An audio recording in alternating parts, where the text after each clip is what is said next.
పోయిన మళ్ళీ ఎన్నికలు మనకే అడ్డం వస్తుంది. ఏ మామ మామ ముందు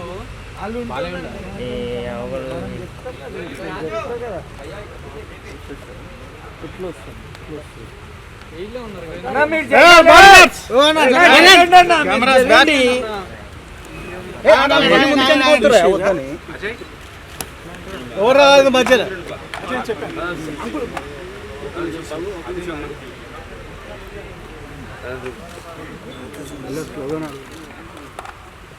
సార్ అందరు ముందు రండి ఫ్యామిలీ మెంబర్స్ సార్ జరగండి అవును జరుగు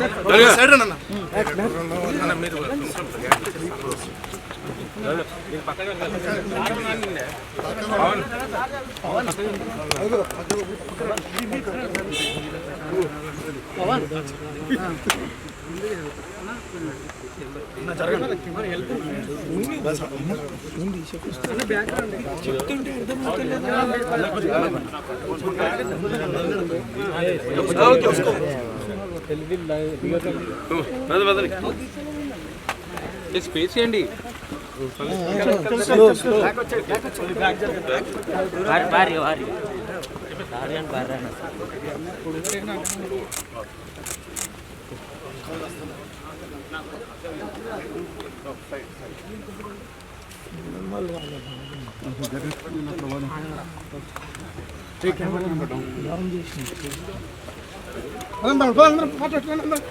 ఇంకొంచెం పదండి, కొంచెం ఎక్కువగా వచ్చేయండి బ్రదర్.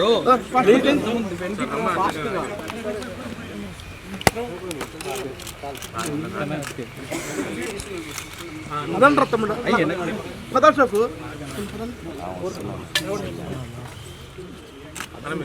ఓకే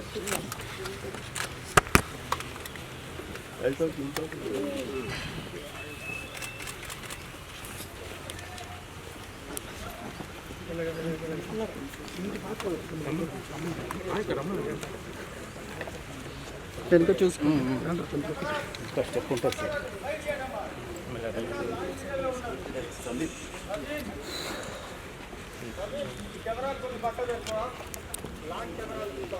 ఓకే అన్న మీరు చేస్తే అక్కడ కెమెరా అన్న మీరు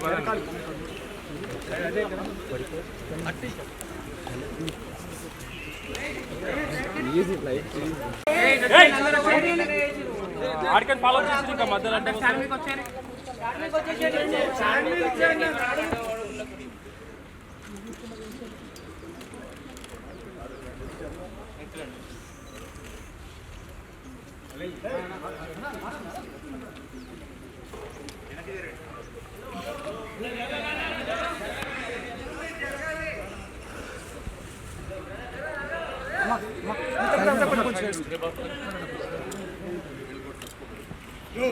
ఓకే సార్.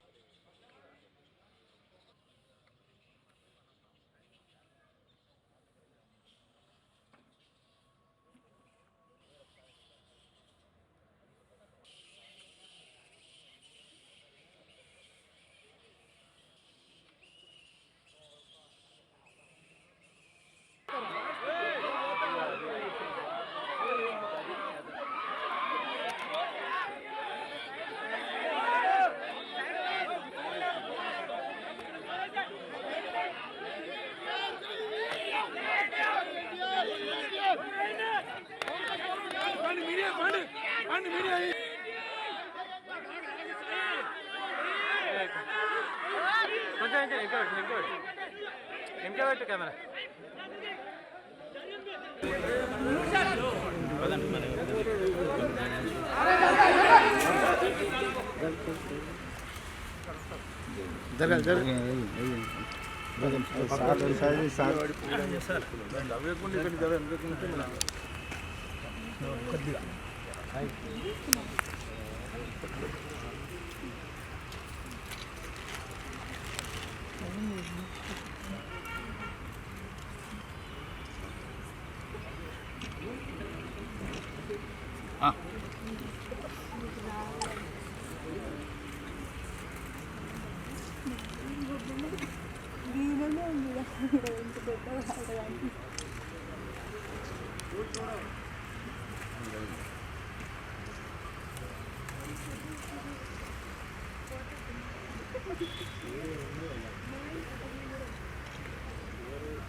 ఉన్నా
అన్న ఒకసారి అన్న ఒకసారి మాస్క్ తీ అన్న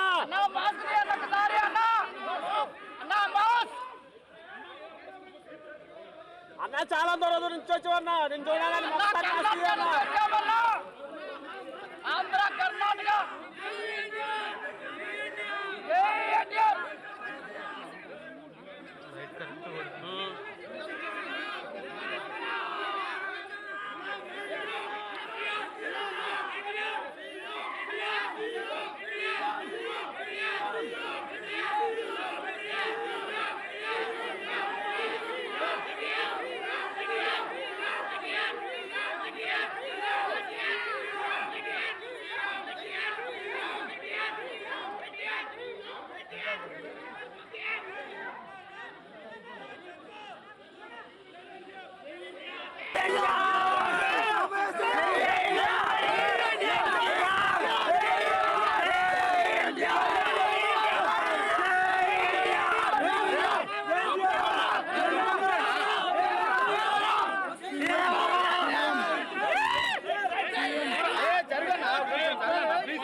पूरा ऐसे सामने चेंज है डबल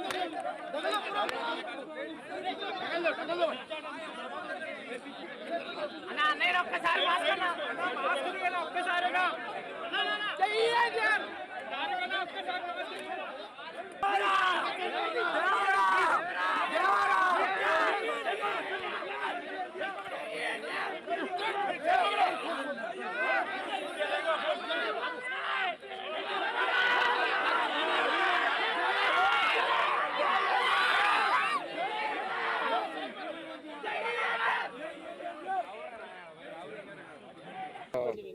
దండ సార్వభౌమ నటరత్న డాక్టర్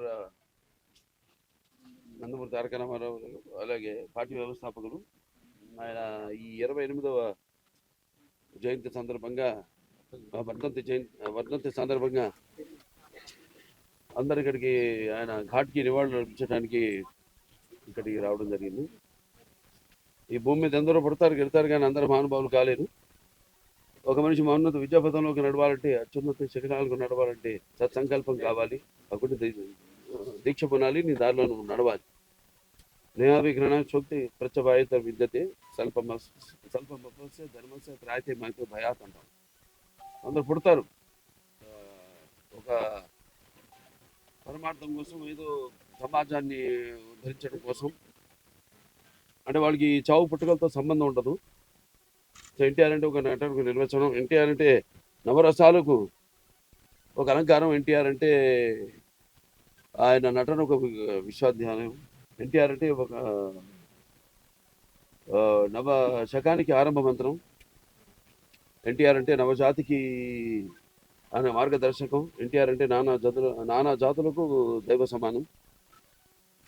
అలాగే ఎన్టీఆర్ అంటే నవ యువతకు ఒక మార్గదర్శకం. అలాగే రక్తాన్ని మరిగేలా చేసే ఒక అగ్నికణం. అలాగే ఎన్టీఆర్ అంటే ఆయన నడిచిన మార్గమే భగవద్గీతలా సాగిన ఒక జీవన విధానం. అందుకే ఆయన నిరంతరం ప్రజల గుండెల్లో శాశ్వతంగా సజీవంగా మిగిలిపోయిన నిత్యాభిమాన భూషణుడయ్యాడు. అలాగే నిండు గుండెల్లో చిరస్థాయిగా నిలిచిపోయే నిత్యామృతాన్ని తాకిన ఒక దేవుడిలా మారాడు. మరణమే లేని చిరస్మరణీయ మహనీయుడు అనిపించుకున్నాడు ఆయన. అలాగే ఎవరు అంత ఘనంగా జీవించలేని ఒక మహనీయమైన జన్మను పొందాడు ఆయన. ఆయనకి చావు ఎక్కడ. అందుకే ఆయన నిరంతరం వెలిగే ఒక మహనీయ మహోత్తమ జీవన విధానం. మరి నటుడిగా అనితర సాధ్యమైన పాత్రలు ఎన్నో పోషించారు ఆయన. అదే ఆయన పౌరాణికాలు చేస్తే పౌరాణికాలు పాత్రలు ప్రాణం పోసుకున్నాయి. అలాగే జానపదాల జావలీలు అయ్యాయి. అలాగే సాంఘికాలు సామాజిక వర్గమనాలు అయ్యాయి. అలాగే ఆయన ప్రపంచంలో మనం ఎక్కడ చూసినా అంటే అటువంటి నటధీరుడు, అలాగే ప్రయోగాలు చేసిన నటనాచార్యుడు, అలాగే పరకాయ ప్రవేశం చేసి ఆ పాత్రలో అణువులను నింపుకుని నటనకు న్యాయం చేసిన అటువంటి నటుడికి ఎక్కడ రాడు. నేనే కాదు, ప్రతి ఒక్కరూ ఒప్పుకుని తీరుతారు. అలాగే ఆయన కేవలం సినిమాలే కాదు, ప్రతి తెలుగు బిడ్డ, ప్రతి తెలుగు మట్టి గడ్డ, నేను తెలుగువాణ్ణి అని సగర్వంగా చెప్పుకునే ఒక దమ్ము, ధైర్యం, ఒక తెగువ, ఆత్మవిశ్వాసానికి పదును పెట్టి సానబెట్టి బయటికి లాక్కొచ్చి చెప్పించిన తెలుగు తేజం నందమూరి తారక రామారావు. అలాగే తెలుగుదేశం అనే పార్టీని పెట్టి, అలాగే ప్రతి తెలుగు బిడ్డ బొడ్డు కోయిక ముందే రాజకీయాలు ఏంటో తెలిపిన మహానుభావుడు, మహానాయకుడు నందమూరి తారక రామారావు. అంతవరకు మరి ఆయన రాజకీయాలు రాకముందు వరకు చాలామందికి రాజకీయాల మీద పెద్ద ఆసక్తి ఉండేది కాదు. అలాగే అసలు కొంతమందికి అయితే రాజకీయాలు అంటే ఏంటో తెలియదు. అటువంటిది ఆయన ఒక ప్రజల్లో ఒక అవగాహనను తీసుకొచ్చి ఆయన పొలిటికల్ హీరో కూడా అనిపించుకున్నాడు నందమూరి తారక రామారావు. ఇక ఆయన చేసిన పథకాల విషయానికి వస్తే ఎంతో సాహసోపేతమైనవి, అలాగే అందరికీ సామాన్య ప్రజలకు ఎంతో అనుకూలమైనవి కూడా. తర్వాత ఆయన ప్రవేశపెట్టిన రాజకీయాలు రాకముందు, రాజకీయాలు వచ్చాక ఆయన ప్రవేశపెట్టిన ఈ పథకాలు, అమలు చేసిన పథకాలు ఇప్పటికీ అందరూ వాటిని అలాగే ఈ మాండలిక వ్యవస్థను స్థాపించడం. అప్పటికి 330 తాలూకాలు, అవి 1104 మండలాలుగా చేసి ప్రజల వద్దకు పాలన తీసుకెళ్ళేటట్టు ఆయన మండలాల వ్యవస్థను స్థాపించడం. అలాగే ఈ సహకార వ్యవస్థ ద్వారా సింగిల్ విండో సిస్టమ్, రైతులందరూ కూడా కావాల్సినవన్నీ కూడా ఒకే చోట లభించేటట్టు. అలాగే తెలుగు గ్రామీణ క్రాంతి పథకం కింద ఈ యొక్క గ్రామాల యొక్క సర్వతోముఖ అభివృద్ధికి అయితేనేమి, అలాగే మొట్టమొదటి మహిళా విశ్వవిద్యాలయం అయితేనేమి, లేకపోతే ఈ ఎన్టీఆర్ ఆరోగ్య వైద్య విశ్వవిద్యాలయం అయితేనేమి, లేకపోతే అలాగే గురుకుల విద్యా విధానం అయితేనేమి, ఆశ్రమ పాఠశాలలు అయితేనేమి, ఈ యొక్క సంక్షేమ హాస్టల్స్ అయితేనేమి, అలాగే క్యాపిటేషన్ ఫీజు రద్దు చేయడం, పేదల వద్దకు చదువును తీసుకురావడం, ఉన్నతమైన చదువును తీసుకురావడం, అలాగే యోగిని వ్యవస్థలు, దేవదాసి వ్యవస్థలు రద్దు చేయడం అయితేనేమి, అలాగే హైదరాబాద్కి నాగార్జున వ్యవస్థ ఈ యొక్క ద్వారా ఆయన మాండలిక సిఫార్సుని జరిపించడం జరిగింది. ఇలాగా సర్కారీ దీని కమిషన్ ద్వారా ఈ యొక్క రాష్ట్ర కేంద్రాల మధ్య వాళ్ళు యొక్క అనుబంధాన్ని పెంచే విధంగా ఒక రాష్ట్రం కేంద్రంలో ఉన్న ప్రభుత్వం ద్వారా వాళ్ళ అవసరాలను ఆ కేంద్ర ప్రభుత్వం తీర్చేలా ఇంకా ఎన్నెన్నో అభివృద్ధి కార్యక్రమాలు అలాగే ఎన్నో ఆయన ఈ యొక్క అమలు చేయడం జరిగింది అన్ని వర్గాల ప్రజలకు. ఇలా చెప్పుకుంటూ పోతే మరి అటువంటిది ఆ మహానుభావుడు ఆయన చేసిన సేవలు మనకు తెలిసింది. స్వాతంత్రం ఒక పోరాటం, మనం విన్నది కానీ చదివింది కానీ పుస్తకాలు, మన కళ్ళారా చూసిన మొదటి ఒక యుద్ధం ప్రజల కోసం ఆయన అని త్యజించి ఆయన చేసిన సేవలు మరవనానివి. ప్రతి తెలుగు వాళ్ళు ఇవాళ ఆయన ఇక్కడ తెలంగాణ అక్కడ ఆంధ్రాలో ఆయన ఈ యొక్క వర్ధంతిని పురస్కరించుకొని ఆయనకు ఘన నివాళులు అర్పించుకుంటున్నాడు అందరూ. తెలుగుదేశం పార్టీ కార్యకర్తలందరూ కూడా ఆయన ఆనాడు మరి ఎంతోమందిని విద్యావంతుల్ని రాజకీయాల్లోకి తీసుకురావడం జరిగింది. గ్రాడ్యుయేట్స్ అయితేనేమి, పోస్ట్ గ్రాడ్యుయేట్స్ అయితేనేమి, లాయర్లు అయితేనేమి, డాక్టర్లు అయితేనేమి, వివిధ వృత్తుల్లో ఉన్న వారిని తీసుకొచ్చి యువతకు ఆయన ఎంతో ప్రోత్సాహం ఇచ్చి ఆనాడు మరి తెలుగుదేశం పార్టీకి బాసటగా ఉండి ఆనాడు 82లో పార్టీ స్థాపించినప్పుడు అదే విధి విధానంలో అంతా కూడా నడుచుకుంటూ ఆయన చూపించిన బాటలోనే మొత్తం కార్యకర్తలు అందరూ కూడా నడుచుకుంటూ ముందు తెలుగుదేశానికి ఇంకా భవిష్యత్తులో పునర్వైభవం తీసుకురావడానికి అందరం శ్రమిస్తామని ఈ ఆయనకు ఘన నివాళి అర్పించుకుంటూ నేను సెలవు తీసుకుంటాను. जोहार एनटीआर, जोहार एनटीआर, जोहार एनटीआर। जब तक सूरज चांद रहेगा, जब तक सूरज चांद रहेगा, ముందుగా